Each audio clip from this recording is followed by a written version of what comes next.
Livro O Amor Me Trouxe de Volta, 8º capítulo, Sonhos que Anunciam, primeira parte. Os espíritos ficam muito ocupados no pós-vida, não apenas planejam e negociam sua próxima encarnação, mas em alguns casos se comunicam com os mortais na Terra.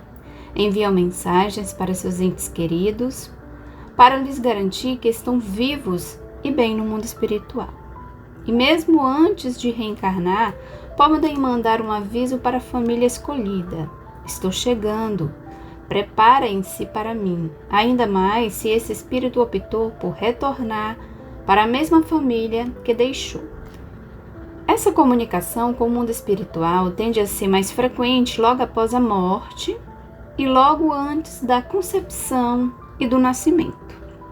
A maneira como a comunicação acontece nesses dois momentos é similar. Na verdade, são duas faces da mesma moeda.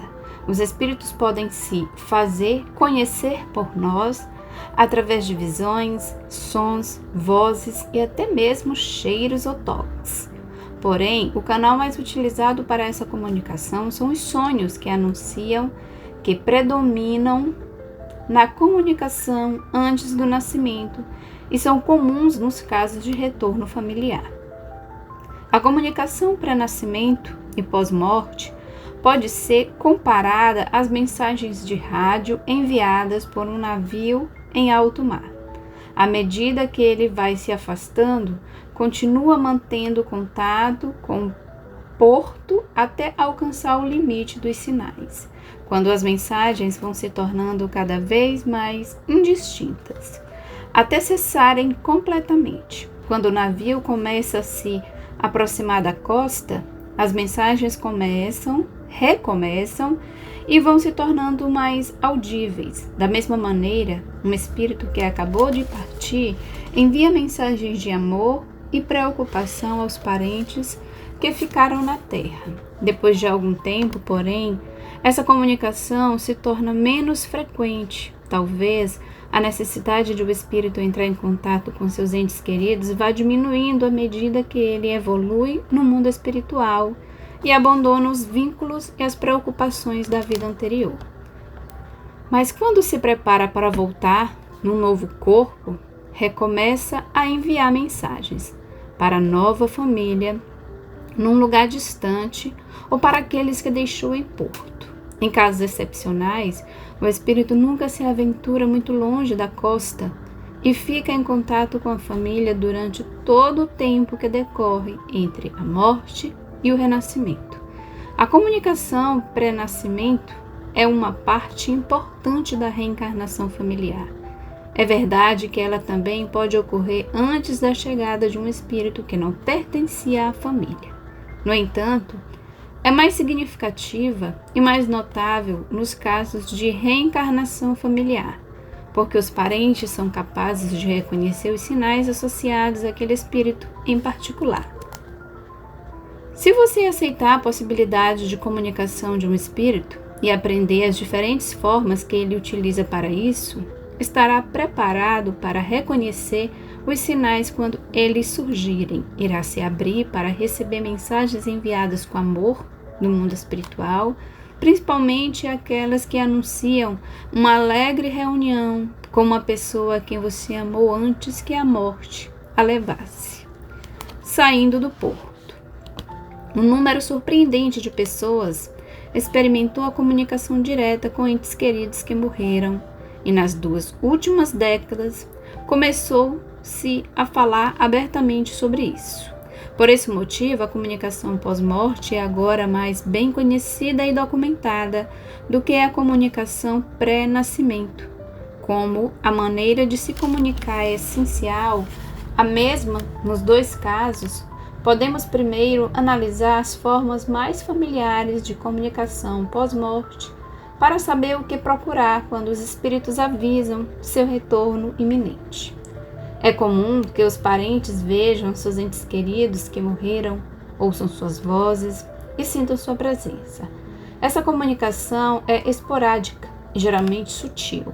Como a maioria das pessoas não sabe ou nega que a comunicação entre este mundo e o espiritual é possível, essas oportunidades são perdidas ou consideradas meras coincidências, meros produtos de uma imaginação exacerbada, quando na verdade um parente morto está tentando fazer contato. Os espíritos se comunicam utilizando diretamente qualquer um de nossos sentidos. Algumas vezes podem ser vistos. Um espírito que se faz visível como uma aparição, a forma fluídica energética de uma pessoa. Eu mesma vivi essa experiência na primeira reunião da família logo após a morte de meu pai. Consegui enxergar sua forma translúcida planando no vestíbulo da minha casa. Foi muito rápido, mas me deixou uma profunda impressão.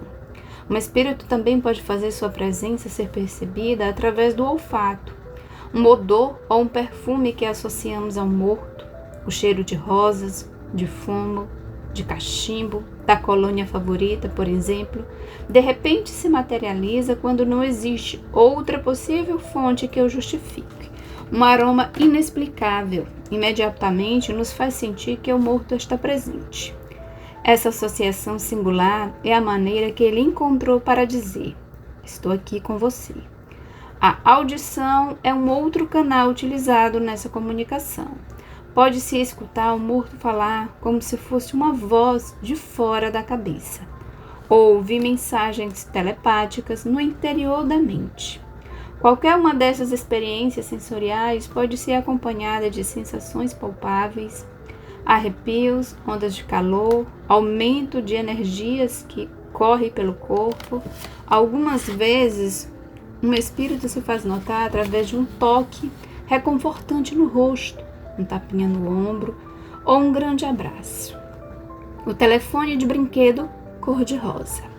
Não é surpresa para ninguém que crianças pequenas sejam mais receptivas do que adultos à comunicação pós-morte.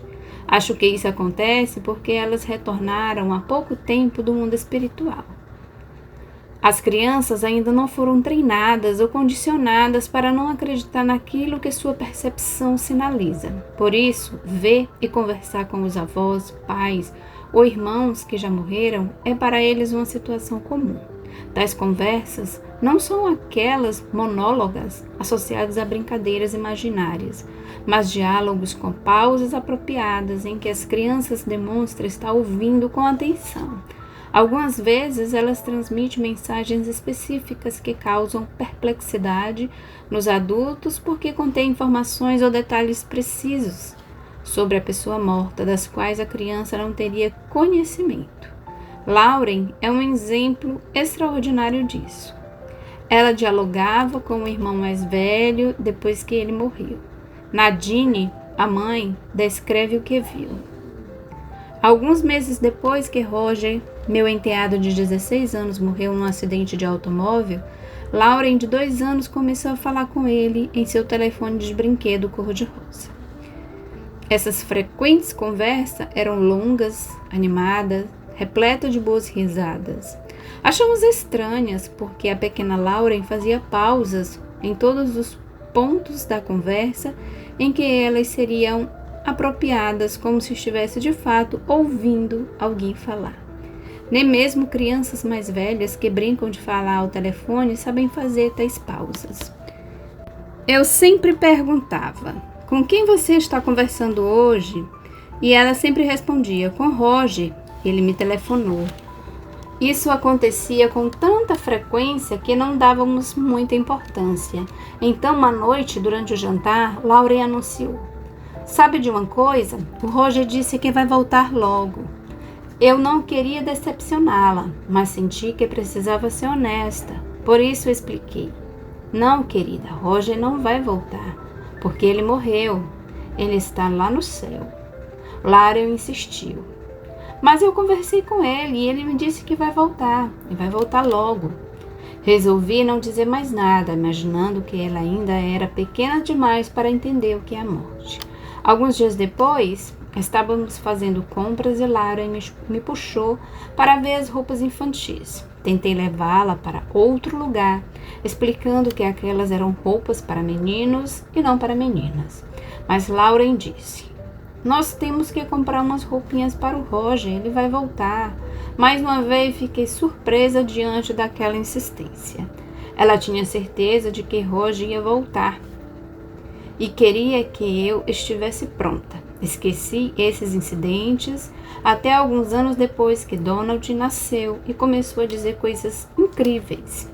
Donald, o filho que Nadine teve aos 43 anos, nasceu um ano depois do que os médicos chamaram de gravidez impossível.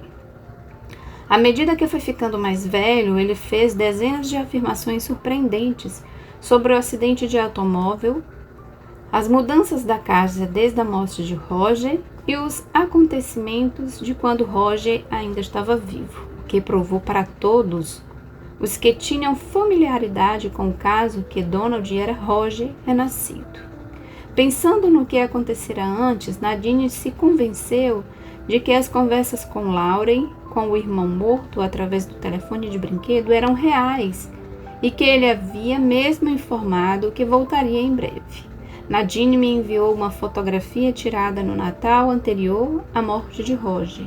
Um impressionante presságio. Na foto, uma adolescente de cabelos escuros sorri com alegria para a irmãzinha que segura junto ao ouvido um telefone de brinquedo cor-de-rosa, e o mesmo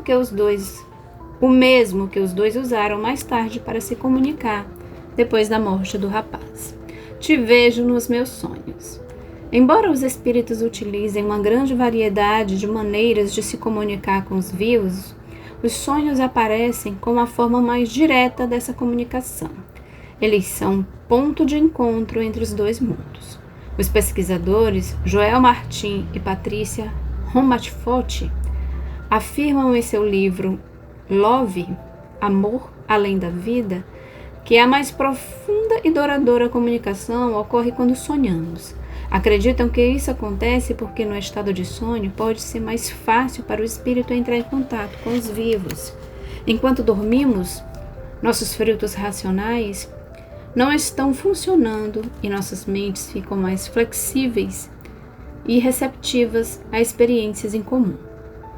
Uma outra possibilidade intrigante é que durante o sono abandonamos nosso corpo, fazemos uma viagem astral e nos encontramos com os que se foram numa dimensão acessível a ambos. Seja qual for o mecanismo, esses sonhos, que seriam mais bem denominados visitas, têm um forte significado para aqueles que os experimentam por serem muito reais e vívidos do que os sonhos comuns. Neles enxergamos com clarezas e abraçamos os entes queridos que já se foram e que aparecem como eram em vida. Se estavam doentes antes de morrer, surgem como perfeita saúde.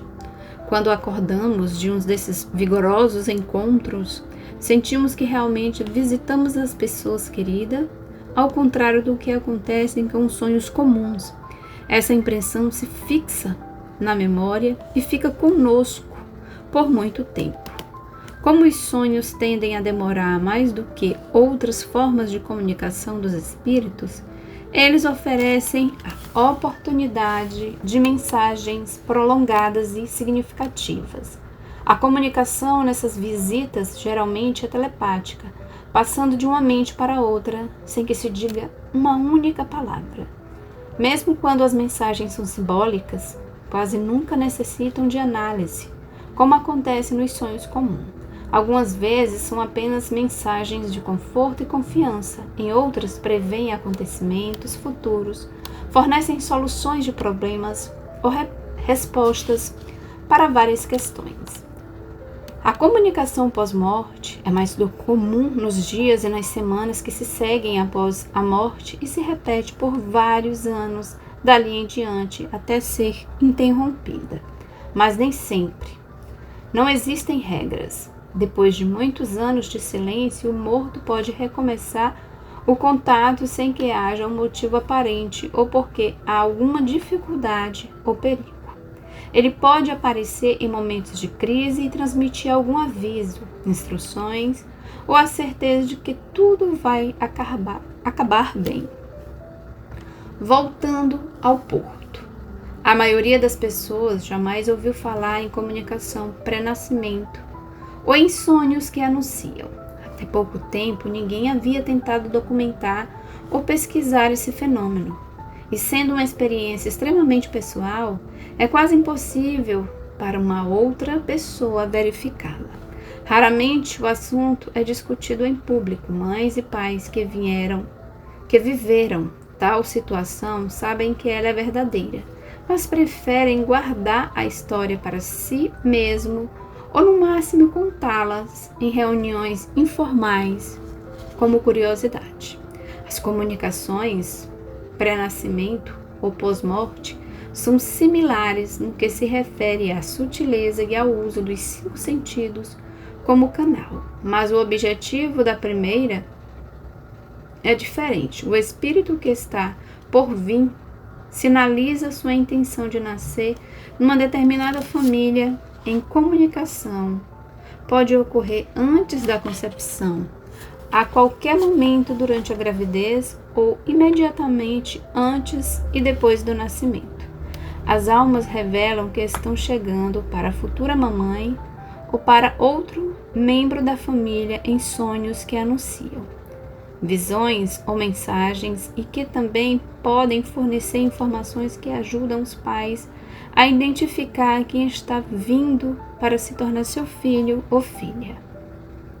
Assim como a comunicação pós-morte, a comunicação pré-nascimento também não é novidade. Em muitas culturas orientais, a pré-existência de uma certeza e a comunicação antes do nascimento é esperada. Os budistas tibetanos utilizam os sonhos para ajudá-los a localizar a próxima encarnação de seus líderes espirituais. Na cultura judaico-cristã, as referências mais conhecidas podem ser encontradas na Bíblia, como o anúncio da chegada de João Batista e de Jesus. Mas à medida que desenvolvemos uma visão racional, essas formas de comunicação passaram a ser consideradas frutos de uma imaginação fértil, desejo de que algo aconteça, histórias da carochinha ou superstição. Porém, os tempos mudaram para a comunicação pré-nascimento. 2 pesquisadoras, entre muitas outras, estão estudando seriamente essas histórias. Ambas se comunicam com os próprios filhos antes do nascimento, recebendo mensagens tão reais que resolveram procurar outros pais que tivessem passado pela mesma experiência. Elizabeth, autora de Jornada da Alma, Encontrando Nossos Filhos a Caminho do Nascimento, e Sarah, Vindo da Luz, sem terem conhecimento das pesquisas uma da outra, coletaram centenas de exemplos de comunicação pré-nascimento. Ambas documentaram comunicações visuais, auditivas e telepáticas que previam a gravidez, revelavam o sexo do bebê e às vezes até davam uma ideia da aparência e da personalidade da criança. Segundo Walter e Wynne, é muito comum que a mãe sinta o espírito do bebê planando ao seu redor antes da concepção. Eu também vivi isso antes de ficar grávida.